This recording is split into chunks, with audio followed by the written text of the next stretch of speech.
नाम प्रेम सिंह नामी, और इस मंदिर के हम पुजारी हैं। और ये नौलिंग जी का मंदिर है। और इनके जीवन की कहानी और संक्षिप्त रूप से मैं बताना चाहता हूँ। ये मोहनलाल जी के मानस पुत्र हुए।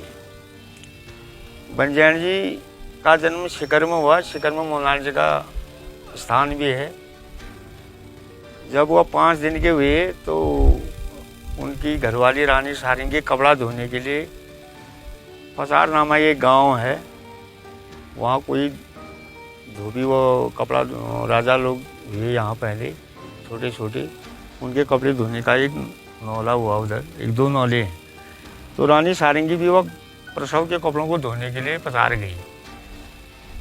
तो वो नौले में प्रसव के कपड़े डाले तो उसमें से एक बच्चे का जन्म हो गया। नौले से जन्म होने से इनका नाम नौलिंग जी पड़ा। फिर वो रानी सारंगी माता जो है वो बच्चे को उठा करके शिकर लेगी। कि दोनों बच्चों का लालन पालन वही शिकरी में हुआ, बंजैन जी और नौलिंग जी का। फिर बड़ी हुई। बड़ी होने के बाद शिक्षा ग्रहण के लिए या गुरु जी के पास गए। गुरु गोरखनाथ जी इनके गुरु हुए। उन्होंने इनको शिक्षा ग्रहण दी। शिक्षा ग्रहण और करके फिर ये अपने पिताजी के उस स्थान पर आए, शिकर में आए। फिर शिकर में मोहनलाल जी ने कहा कि इन्होंने कहा पिताजी हम विद्या और ग्रहण करके आ गए हैं और हमें क्या करना है। मोहनलाल जी ने कहा इस समय इस यहाँ सभी जगह दैत्यों का राज हो रहा है और यहाँ आदमी कोई है नहीं। जब इनका संहार होगा तभी यहाँ जनता बचेगी। तो बड़े भाई बंजैन जी भंडार को गए। वहाँ चंदौला ब्राह्मण था, वो धर्म के विपरीत चलता था। बंजैन जी ने उनका संहार वहाँ किया। फिर नौलिंग जी सनगाड़ में आए। फिर यहाँ सनगड़िया नामक दैत्य हुआ। तो सनगड़िया नामक दैत्य को नौलिंग जी 7 दिन 7 रात ये तालाब में लड़ाई हुई, कुंडा कहते हैं यहाँ पर। और 7वें दिन फिर नौलिंग जी भी हुई, उनको शक्ति वो मोहनलाल जी की भी शक्ति उन्हें वहाँ से ली। भाई बंजैन जी की शक्ति भी ली। हाथ से कालिका भी वो शक्ति भी उन्होंने ली। फिर काशी से भैरव आया इधर। एक इसी मंदिर में है काशी का भैरव और कहीं नहीं। और भैरव भी आया। फिर 5 शक्ति लगी। 5 शक्ति से उस दैत्य को उसका संहार किया। तब जाके वो दैत्य अभी नीचे वो ऊपर या नीचे भैरव का मंदिर बनाया, उसके नीचे दफन किया है उस दैत्य को। ऊपर में भैरव की स्थापना की है। और फिर यहाँ नौलिंग जी का करीब 600 वर्ष पहले अवतार हो गया। पहले तो मनुष्य जीवन में थे। फिर जब मनुष्य जीवन से ये चले गए तो इन्हें शक्ति रूप में अवतार लिया। शिकर में भी शक्ति रूप में लिया, सनगाड़ में भी शक्ति रूप में लिया, भंडार में भी शक्ति रूप में लिया। और उस समय यहाँ एक महर रहते थे, खेम सिंह महर रहते थे। और उनका जहाँ पर ये शक्ति है, इसमें वो जेठ बैसाख में जो हम खल कहते हैं, गेहूँ छूटने वाला, उसको छिल रही थी। यहाँ पर उनका घराड़ था। हाँ, यहाँ पर घराड़ था। बोले रह अब बतौड़ मियाँ। तो वो छिला तो वो एक पत्थर में गंडे से लगी चोट। एक धार दूध की निकली, एक खून की निकली। वो भयभीत हो गया। उसने कहा यार एक पत्थर से दूध और खून निकल रहा है। तो यहाँ उसके बिना करते हैं, वो बीज रखते हैं वो रुपाई के लिए। वो आग लगी, वो अपना पागल बन गया। फिर यहाँ नौलिंग जी उसी में वो जो शक्ति घटी उसी में प्रकट हुई। तब से पूजा करते करते आज 600 वर्षों से यहाँ पूजा चली। पता नहीं 600 वर्ष भगवान किस रूप में थे, शक्ति रूप से यहाँ पूजा चली है। पहले मनुष्य रूप में थे सभी देवता। जब वो यहाँ से परलोक को चले गए, परम धाम को, और यहाँ अपने शक्ति छोड़ दी। तो जो आप भक्त जिस और हमने तो बहुत 47 साल तो मेरे को पूजा करते हुए हो गई। तो जो जैसे मनोकामना करता है, शिकर है, भंडार है, सनगाड़ है, तो उनकी मनोकामना पूर्ण हो जाती है। वो पूजा लेकर के फिर आते हैं, पूजा करते हैं। चमत्कार हुआ है, चमत्कार आदमियों का, और मानते हैं। यही नौलिंग जी की कहानी है। लंबी कहानी तो बहुत लंबी है, भगवान की कथा कौन कह सकता है। और जितना हमने सुना पूर्वजों के, मुख से उतना हमने आपको बता दिया। नवमी के दिन मेला लगता है, उसका भी कारण है।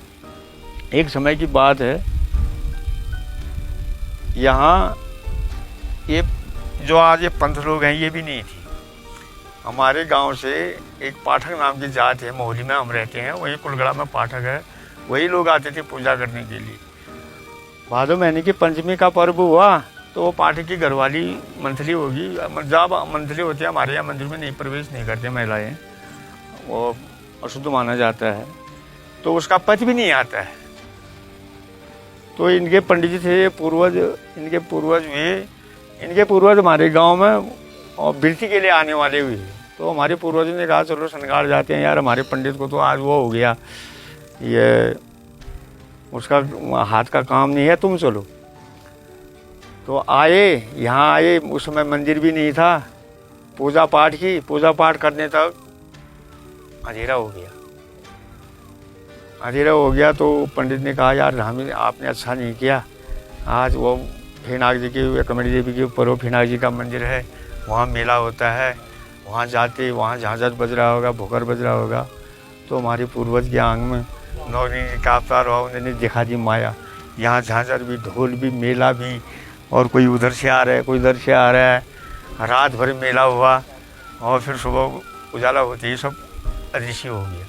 तब जाके यहाँ मेला लगता है, और साज की नवमी को तब मेला लगता है। वो मेला पहले ही बता दिया था जब नहीं लगता था भगवान ने, तो इसी कारण से भी यहाँ मेला लगता है। नवरात्रि बैठते हैं 10 दिन, चैत्र के महीने में, 10 असौज के महीने में बैठते हैं। हरेला डालता है इधर, गांव वाले हैं, महल लोग हैं, ये सेवा करते हैं और पूजा पर बड़ा आनंद आता है। हाँ कहते हो, अब पहले उतरते थे तो नहाते थे, वहाँ जाते थे, रात में जाते थे, मतलब वो जाते थे, उस समय आता था वो। पहले तो आदमी में आता था देवता, पक्का आता था, जो वो कहते थे होता था। अब ये समय के हिसाब से अब जो आदमी उतना परहेज नहीं कर पाता है, देवता ऐसे थोड़ी आता है। आदमी का मन साफ होना चाहिए, और वो बोल देगा तो वही देवता हुआ। हाँ 1008 1008 सबसे बड़ा नाम हुआ है भगवानों का। 1008 जैसे ये मंडलेश्वर इनके होते हैं, मतलब इनका भगवानों का 1008 हुआ, 108 नहीं होता है, इनका 1008 ही होता है। पिताजी इनके मोहनलाल जी शिखर में है, 1008 मोहनलाल देवता है। भाई बड़े भाई बंजैन जी भंडार में है, और वहाँ भी 1008 लिखा जाता है। यहाँ नौलिंग जी हैं, यहाँ भी 1008 लिखा जाता है।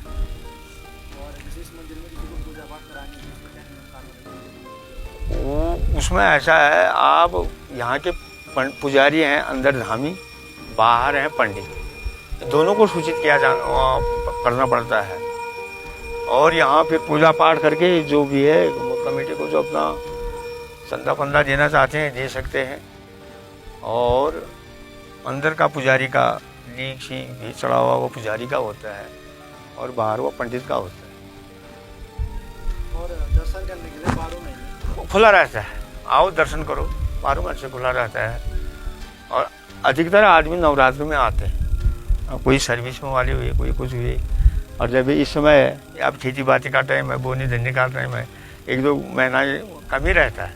अब जेठ के महीने में बहुत यात्रा चलेगी, लोग बात छुट्टियों से आते हैं और दर्शन करने के लिए, पूजा कोई कथा, उसके बहाने कथा भी करते हैं, पंचामृत करते हैं, बकरियाँ करती थी पहले, अब बकरियाँ बंद होगी, इधर 14-15 साल हो गई, और हो गई। उसी का आदेश है, उसी का आदेश है, भगवान का आदेश है, किसी का आदमी का थोड़ी, उसने मना कर दिया।